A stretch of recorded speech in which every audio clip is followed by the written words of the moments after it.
Hearthfield, Kentucky was the kind of place where everybody knew your middle name, where gossip spread faster than wildflowers, and where trouble rarely showed its face. That's why when Clara Jennings, a 32-year-old nurse at the county clinic, didn't show up for her Sunday shift on October 10, 2021, alarms rang loud across town. Clara wasn't just a nurse, she was the nurse. The one who stayed late to help single moms fill out Medicaid paperwork. The one who held your hand when your blood pressure spiked. The one who remembered your dog's name when you came in for a sprain. She was warm, dependable, and never missed a shift in 6 years. That made her absence feel more like a rupture than a ripple. Clara's car was found 2 days later, parked along a rural road that cut through the forest just outside of Hearthfield. Her purse was still inside, her phone left on the passenger seat, battery dead, screen cracked. There were no signs of a struggle. No footprints. No drag marks. Just a lipstick-stained coffee cup and a stethoscope still hanging from the rearview mirror. Investigators feared the worst. Was it a random act? A hitchhiker? A violent patient? There were whispers of a serial offender passing through the region. For a while, that seemed like the most likely explanation. Until the questions started piling up. Detectives interviewed Clara's co-workers, friends, and family. Most described her the same way: kind, professional, maybe a little reserved.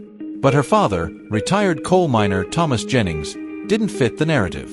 He was tense, defensive, and oddly emotionless during the first interview. Then came something odd: security footage from the clinic's parking lot the night before she vanished. Clara's car is seen pulling in just before midnight, unusual since she wasn't scheduled. She stays for 10 minutes, alone. Then, another car pulls in, an older white sedan. No plates visible. Clara gets out of her car, walks over. The footage cuts off there. But something in her body language was off. She wasn't startled. She knew whoever was driving that car. The white sedan was found 4 towns over, burned out and abandoned behind a derelict church. Inside were the charred remains of a medical ID badge, Clara's. DNA tests confirmed it. She had been in that car. Then came a tip from a former patient. Clara had been helping a teenage girl named Lacey Brent get treatment without her parents knowing. Lacey was 17, pregnant, and scared. Clara had been helping her secure out-of-state care. Lacey's parents, Becky and Carl Brent, prominent members of the local church, close friends of Thomas Jennings. That's when things unraveled. Phone records revealed that Clara had made numerous late-night calls to Carl Brent over the past year. Some lasted over an hour. A pattern emerged. Clara was trying to protect Lacey from her own father. Because Lacey's pregnancy hadn't been the result of a teen fling. It was abuse. Clara had been planning to file a formal report, gathering evidence slowly and secretly. But somehow, Carl found out. And Thomas Jennings, Clara's own father, he knew. Carl and Thomas had worked together at the mine for over 2 decades. When Carl told him Clara was interfering, Thomas made a choice: protect his friend or protect his daughter. He chose wrong. Investigators believe Clara was lured to that road under the pretense of helping Lacey.